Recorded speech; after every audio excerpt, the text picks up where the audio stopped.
Level ಬಿದ್ದ ಹುಡುಗರ ಕಷ್ಟಗಳು ಪಾರ್ಟ್ 16. ರಾತ್ರಿ ಚಾಟ್ ಮಾಡ್ಬೇಕಾದ್ರೆ ನಿಮ್ಮೂರಲ್ಲಿರೋ ಹಳೆ ಮನೆಯಲ್ಲಿ ಪೊಲಿಟಿಷಿಯನ್ಸ್ ದುಡ್ಡಿಟ್ಟಿರ್ತಾರಲ್ವಾ ಅಂತ ಹೇಳಿದ್ಲು. ನಾನು ಅದರಲ್ಲಿ ದೆವ್ವಗಳಿರ್ತವೆ ಅಂತ ಹೇಳಿ ಮಲ್ಕೊಂಡೆ. ಬೆಳಗ್ಗೆ ಎದ್ದು ನೋಡಿದ್ರೆ 73 ಮೆಸೇಜ್ ಇತ್ತು. ನನ್ಗೆ ಇವತ್ತೇನೋ ಕಾದಿದೆ ಅನ್ಕೊಂಡೆ. ಚಿನ್ನು ಗುಡ್ ಮಾರ್ನಿಂಗ್ ಅಂತ ಮೆಸೇಜ್ ಮಾಡ್ದ.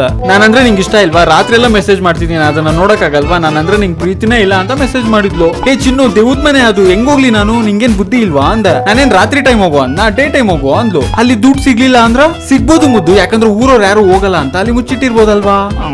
ಅಲ್ಲಿ ದೆವ್ವಗಳಿವೆ ಅಂತ ಊರವರೆಲ್ಲ ಹೇಳ್ತಾರೆ. ಚಿನ್ನು ಮುದ್ದು, ನೀನ್ ಭಯ ಪಡ್ತಾ ಇದ್ಯಾ? ನನ್ ಮುದ್ದು ಯಾರು? ಒಬ್ಬ ಧೈರ್ಯಶಾಲಿ.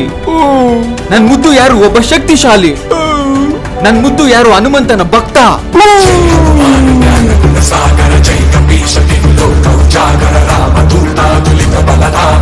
ನೀನ್ ಭಯ ಪಡ್ತಾ ಇದ್ಯಾ? ಧೈರ್ಯಕ್ಕೆ ಇನ್ನೊಂದ್ ಹೆಸರೇ ಮುದ್ದು. ಹೋಗು ಮುದ್ದು, ಗೆದ್ಕೊಂಡ್ ಬಾ, ಜೈಶಾಲಿಯಾಗಿ ಬಾ. ಅವಳು ಕೊಟ್ಟಿರೋ ಮೋಟಿವೇಶನ್ಗೆ ಹೋಗ್ಬೇಕು ಅನ್ಕೊಂಡೆ, ಈಗ್ಲೇ ಹೋಗ್ತಿದ್ದೀನಿ. ಈ ಮಿಷನ್ ಚಿನ್ನುಗೋಸ್ಕರ, ನಮ್ ಪ್ರೀತಿಗೋಸ್ಕರ.